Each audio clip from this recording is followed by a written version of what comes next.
Vous avez certainement entendu parler de Google Bard, le moteur de recherche en cours de développement chez Google. Nous allons l'opposer à Bing, ChatGPT et examiner de près les fonctionnalités et les performances. Nous essaierons de définir lequel des deux offre les meilleurs résultats de recherche. Ce sont des outils qui progressent très rapidement. Bard et Bing vont tous deux continuer à s'améliorer et à devenir plus performants. L'écart entre les deux pourrait se réduire avec le temps ou s'accroître. Ça, nous ne le savons pas encore. Google Bard est aujourd'hui uniquement accessible aux États-Unis et au Royaume-Uni, donc si vous souhaitez le tester par vous-même, je vous expliquerai à la fin de la vidéo comment y accéder malgré les restrictions. Allez, c'est parti, let's go! Je suis Sébastien Bouvier de SETconnect et je suis là pour vous accompagner dans votre transition vers le Modern Workplace grâce à mes trois univers, le conseil, la formation et les produits high-tech. Comparatif de base.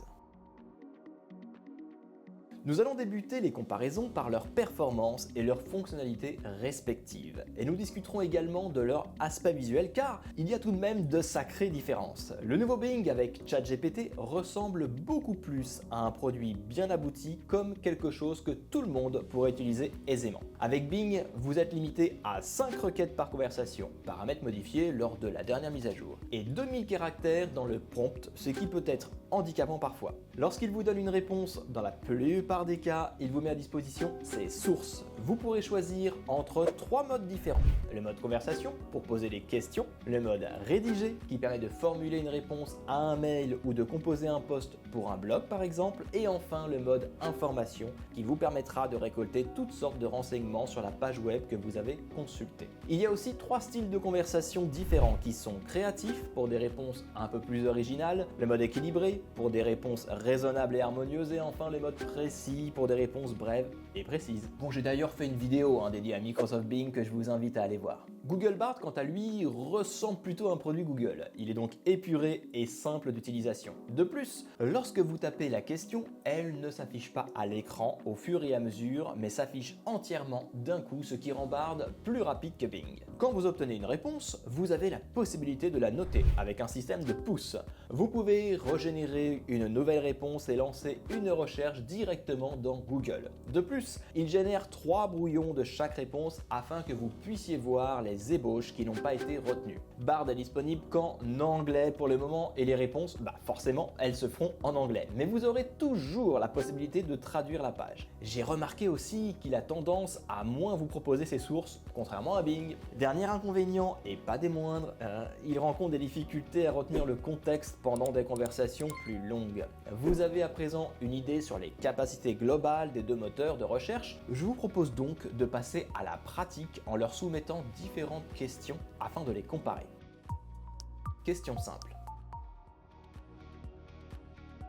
Je vais débuter par une question que tout le monde pourrait se poser. Quel est le smartphone qui est équipé du meilleur appareil photo?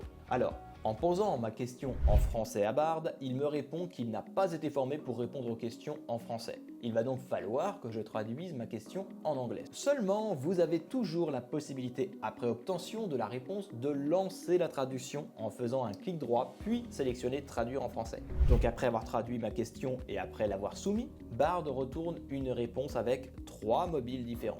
Le Google Pixel 7 Pro, le Samsung Galaxy S23 Ultra et l'iPhone 14 Pro Max. Allons voir ce que nous a dit Bing. Eh bien, il répond sensiblement la même chose, mais avec un smartphone de plus et surtout, il nous retourne ses sources. Comme vous pouvez le constater ici, il nous affiche 3 sites internet qui traitent de ce sujet. À noter que la réponse a mis bien plus de temps à être rédigée comparée à Bard. Allez, passons maintenant à la question suivante. Qui est le premier du classement en première ligue? Bard nous indique que le premier du classement en première ligue, en date du 8 mai 2023, est Manchester City avec 82 points et Arsenal deuxième avec 81 points.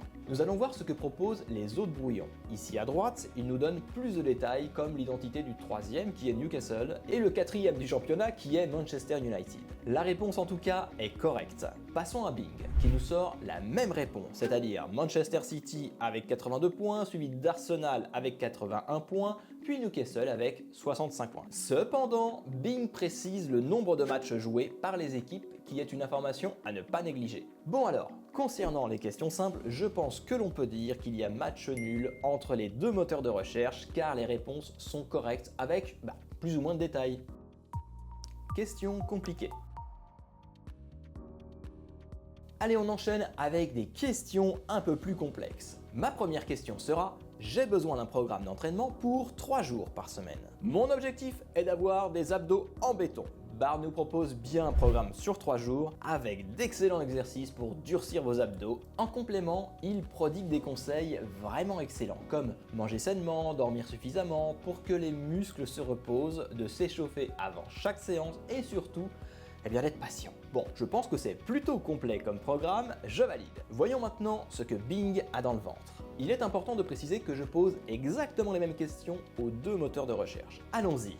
Bing ne me propose pas de programme comme a pu le faire Bard et me redirige vers des liens internet qui proposent des programmes d'entraînement qui ne seront pas forcément sur 3 jours. Aïe. En revanche, il s'agit bien d'exercices pour les abdos. Passons à la question suivante. Je fais de la photo au niveau amateur et j'ai souvent une mauvaise exposition, soit les photos sont surexposées, soit elles sont sous-exposées. Quels sont tes conseils pour avoir une exposition parfaite? Bard nous communique plein de choses. Comprendre le triangle d'exposition, utiliser le bon mode de mesure, expérimenter différents paramètres, utiliser la compensation d'exposition, vérifier l'histogramme, utiliser un logiciel pour ajuster l'exposition et par la suite, il donne encore d'autres conseils, comme utiliser un trépied ou un réflecteur. Alors, je ne suis pas un expert, mais ça a l'air très complet. C'est plutôt une bonne réponse de la part de Bard. Et alors, qu'est-ce que nous dit Bing? Il commence par expliquer ce qu'est l'exposition, ce qui est pas mal en soi, puis évoque les 3 paramètres importants qui sont l'ouverture, la vitesse d'obturation et la sensibilité ISO. Il indique que la variation de ces 3 paramètres permet d'avoir la meilleure exposition. Il donne ensuite les mêmes conseils que Bard, avec l'utilisation d'un trépied, l'adaptation des réglages, la vérification de l'histogramme et l'expérimentation. Cependant, j'ai l'impression que les explications de Bard étaient plus complètes et bien plus théoriques. Après ces 2 questions, je donne le point à Bard qui visiblement répond de manière bien plus pertinente sur des questions un peu plus complexes. Les tâches à accomplir. C'est quelque chose qui évolue très rapidement. Nous avons vu au cours des dernières semaines des personnes qui utilisent réellement ces outils pour les aider à accomplir des choses et à réaliser de vraies tâches au quotidien. Les gens s'en servent pour écrire du code ou pour débugger le code qu'ils ont écrit. Et visiblement, ils arrivent à obtenir des réponses. Testons tout ça. La première tâche que nous allons demander est écrire un code HTML avec un bouton qui permet d'afficher sur la même page l'heure exacte en France. Avec Bard, la réponse est plutôt rapide. Vous avez la possibilité de copier le code juste ici à droite. Je vais le copier et nous allons le tester pour voir si ce programme fonctionne. Je colle mon code HTML juste ici. Ah oui, au fait, pour ceux qui veulent tester également du code HTML, je vous mettrai le lien sur mon site internet dans la section blog où vous pourrez retrouver cette vidéo. Nous avons bien le bouton demandé et quand j'appuie dessus, l'heure apparaît. Et petit bonus, la date aussi. Seulement l'heure indiquée n'est pas la bonne car il est 8h06 lors du test et non pas 10h06. Testons maintenant la même requête avec Bing et voyons ce que ça donne. Le résultat arrive assez vite. J'ai l'impression que Bing est plus rapide quand il s'agit de générer du code. Je vais copier-coller le script dans le même outil de test et je clique sur Run. Et bien le bouton afficher l'heure est bien là et quand je clique dessus, il affiche bien l'heure exacte et ne m'affiche que l'horaire. Le contrat est donc rempli et il respecte parfaitement mes consignes. Passons à la tâche suivante. Nous allons tout simplement les solliciter afin qu'ils répondent à un courriel. Allez, c'est parti. Je voudrais que tu répondes de manière humoristique à ce courriel. Bah alors, pourquoi ne m'as-tu pas invité à aller au concert avec toi? La réponse de Bard est assez surprenante. En fait, j'avais prévu de le faire, mais j'ai rêvé que tu étais un agent secret et que tu allais assassiner le chanteur principal. Je ne voulais pas te mettre en danger, alors j'ai décidé de ne pas t'inviter.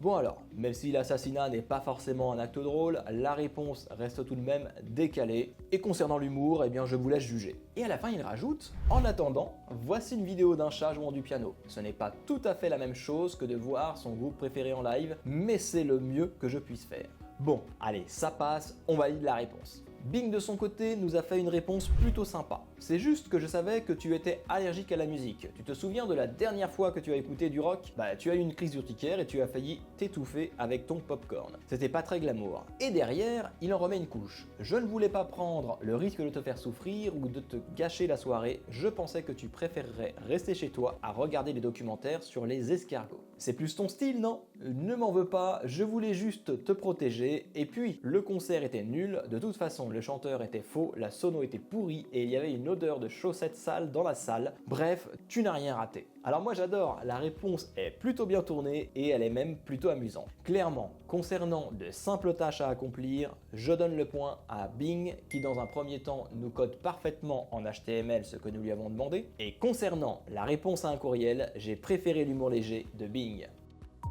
Comment tester Google Bard ?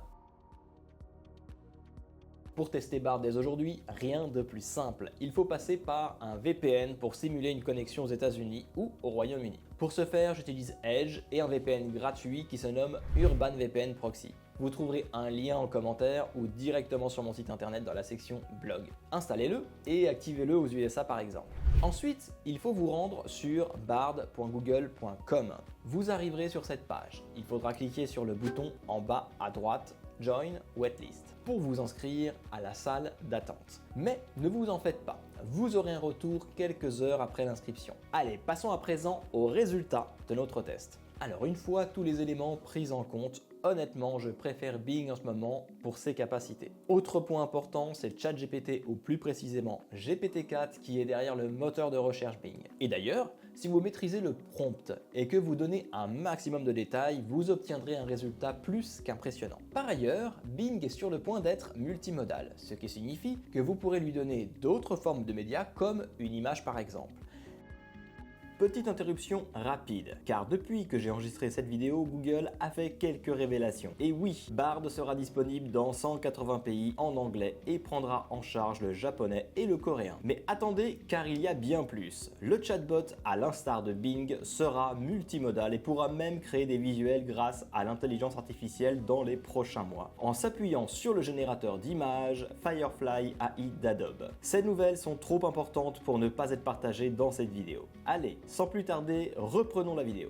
Bon, est-ce là l'avenir de la recherche? Je pense que oui, mais l'avenir nous le dira. En attendant, donnez-moi votre avis en commentaire, dites-moi quel moteur de recherche vous préférez utiliser, si vous utilisez Bing plutôt que Google. Je suis vraiment curieux d'avoir votre avis là-dessus. Voilà, la vidéo touche à sa fin, j'espère qu'elle vous a plu. On se retrouve bientôt pour encore plus d'astuces et de conseils en vidéo. Allez, à plus, ciao!